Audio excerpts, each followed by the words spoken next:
ஈஷாய நமக. ஓம் சிவமகா வாழை சித்திரவடிகள் பற்றி.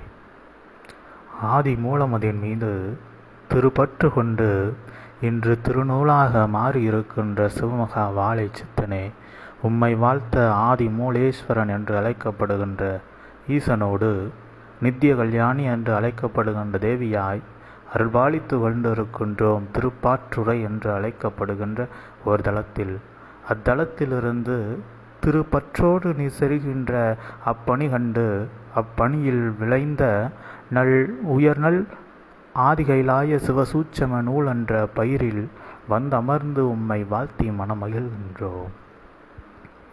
சூரியனும் சந்திரனும் ராகு கேதுவினால் மறைக்கப்படுகின்ற நிலை அதுபோல் அருள் அற்புதமாய் எத்தனை ஒளி பொருந்தியவர்களாக அவர்கள் சூரிய ஒளி பிரகாசமோ அல்லது சந்திர ஒளி பிரகாசம் கொண்ட ஆன்ம நிலையையோ கொண்டிருப்பார்களாயின், நித்தியம் எத்தனை மகா பூஜைகள் செய்தவர்களாக இருக்கின்ற பொழுதும், எத்தனை மகா தவம் செய்த யோகிகளாக, சித்தர்களாக, தேவர்களாக இருந்த பொழுதும், ஏன் அரக்கர்களாக இருந்தாலும் கூட நிச்சயமாக யாவருக்கும் ஒரு நாள் அவர்களுடைய ஆற்றல் எத்தனை வலுவானதாக இருந்த பொழுதும் அதனுடைய ஆற்றல் ஒரு நாள் ஒரு குறிப்பிட்ட காலங்களில் மதிமயங்கி நிற்பது போல் தன்னிலை மறந்து நிற்கின்ற நிலையும், அவர்கள் எந்நிலையில் தம்முடைய ஆற்றலை செலுத்த நினைக்கின்றார்களோ அங்கு அதனை செலுத்த முடியாது தயங்கி நிற்கின்ற நிலையும், விலகி நிற்கின்ற நிலையும், செலுத்த முடியாத நிலையும் ஏற்பட்டிருப்பது நிச்சயம்.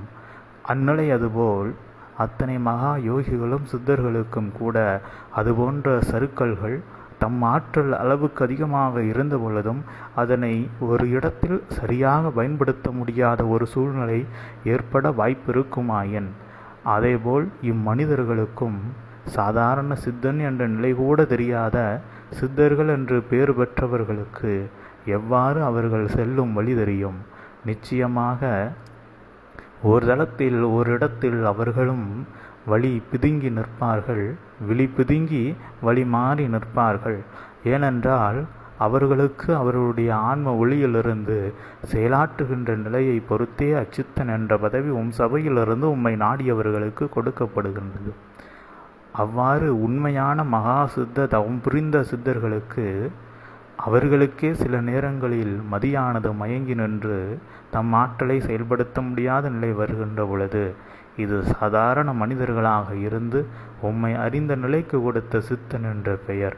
அதன் மூலமாக சித்தர்களுக்கு தேவையான ஒளியானது உள்ளுக்குள் இருக்கின்றது. இருந்த பொழுதும் காலம் வருகின்ற பொழுது அவை பெருநிலை பெறும். ஆனால் அப்பெருநிலை பெறுவதற்கு முன்பு அவ்வப்பொழுது அவை ஒரு குறிப்பிட்ட தீய கால நிலைகளில், அவர்களுடைய தீய கர்ம வினைகளினுடைய உச்ச நிலைகளில் மதிமயங்கி நிற்பது நிச்சயமே.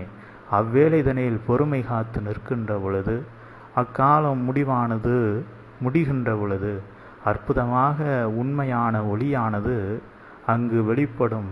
அப்பொழுது அவ்வொளியை தடுக்க எவரும் இருக்க மாட்டார்கள். அதேபோல் பெருநிலையாய் தம் ஆற்றலை பெருக்கிக் கொள்கின்ற வழி எதுவென்பதை உணர்ந்து, இங்கு சிவமகா வாழை சித்தனே சூரியனாக இருக்கின்றான். சந்திரனுக்கு தனி ஒளி கிடையாது. அது சூரியனிலிருந்து வருகின்ற ஒளியையே உட்கிரகித்து தம்மிடமிருந்து வெளிப்படுத்துகின்ற நிலை. அதுபோல் உம்முடைய சீடர்கள் யாவரும் உம்முடைய ஒளியையே வாங்கி வெளி செலுத்தி கொண்டிருக்கின்றார்கள்.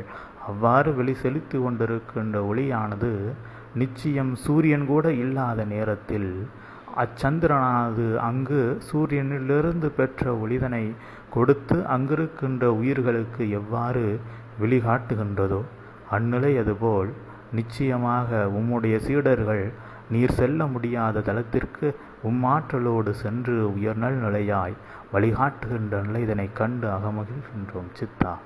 அதற்கு ஏற்றாற்போல் அவர்களை சந்திரனாகவும் நீர் சூரியனாக அவர்களுக்கு ஒளியையும் கொடுக்கின்ற அத்தன்மைக்கு ஏற்றாற்போர் அவர்களை வடிவமைத்து கொண்ட சித்தனே, வெறும் நிலைதனில் ஒரு சிறு கல்லாக எவ்வித பிரதிபலிப்பையும் ஏற்படுத்த முடியாத ஒரு கல்லாக இருந்தால் அதில் பட்டு சூரிய ஒளியானது பிரதிபலிக்க முடியுமா? முடியாதே என்கின்ற அந்நிலையின் அறிந்து உம்மை நாடிய சீடர்களை சரியாக உம்முடைய ஆற்றலை பிரதிபலிக்கிற வண்ணமாக அவர்களுக்கு நல் பயிற்சி கொடுத்து ஆலோசனை கொடுத்து நல் அறிவுரை வழங்கி வாழும் குருவாக வழிநடத்தி கொண்டிருக்கின்ற வாழை சித்தனே, அந்நிலையை இன்னும் சிறப்பாக செய்கின்ற பொழுது உம்மால் எண்ண முடியாத அளவிற்கு சீடர்களை விரைவாக வார்த்தெடுத்து நீர் நிற்கப் போகின்ற நிலையை கண்டு மனமகிழ்ந்து உம்மை வாழ்த்தி நிற்கின்றோம். காலத்தினால் ஒவ்வொருவருக்கும் பாடம் எடுக்கப்படும் என்று மீண்டும் மீண்டும் உரைப்பதின் நோக்கத்தை அறிந்து கொண்டு ஒவ்வொரு காலகட்டங்களும் ஏற்ற தாழ்வோடு இருப்பதுதான். ஏற்றங்கள் வருகின்ற பொழுது ஆனந்தம் கொள்வதோ, இரக்கம் வருகின்ற பொழுது மனம் நொந்து நிற்பதோ இங்கு தேவையில்லை.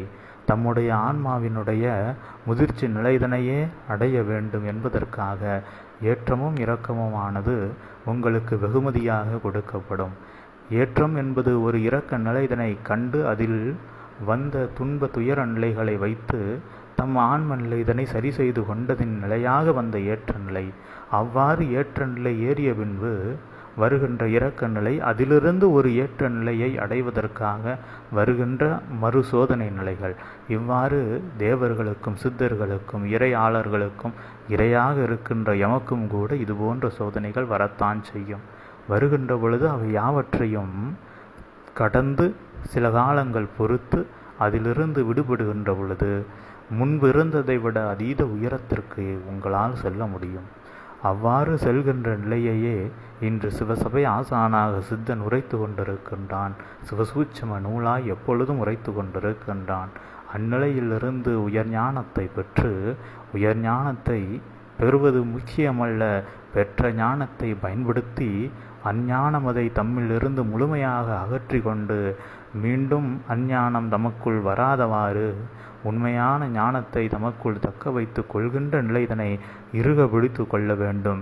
இல்லையென்றால் ஞானம் அறிந்தவர்கள் கூட யாம் உரைத்தது போல் சூரிய சந்திரன் ஒளியே மறைக்கப்படுமாயின் இவர்கள் ஞானம் அடைந்த பொழுதும் கூட ஏதோ ஒரு சிறு கர்மவினையினால் அஞ்ஞானமானது அவர்களுக்கு அஞ்ஞானமாக மாறி நின்றுவிடும். அவ்வாறு இருக்கின்ற நிலை இதனை அறிந்தே ஒவ்வொருவரும் பொறுமை நிலை கொண்டு தம்முடைய நிலை எதுவென்பதை எப்பொழுதும் உள்ளுக்குள் ஒரு எச்சரிக்கை உணர்வோடு கண்டு உணர்ந்து பார்த்து அறிந்து அவ்வழியில் செயலாற்ற வேண்டும். செயலாற்றுகின்ற பொழுது அற்புதமான பெரும் நன்மை கொண்ட விளைவுகள் யாவருக்கும் விளைநிலைகளாக கிடைத்திருக்கும்.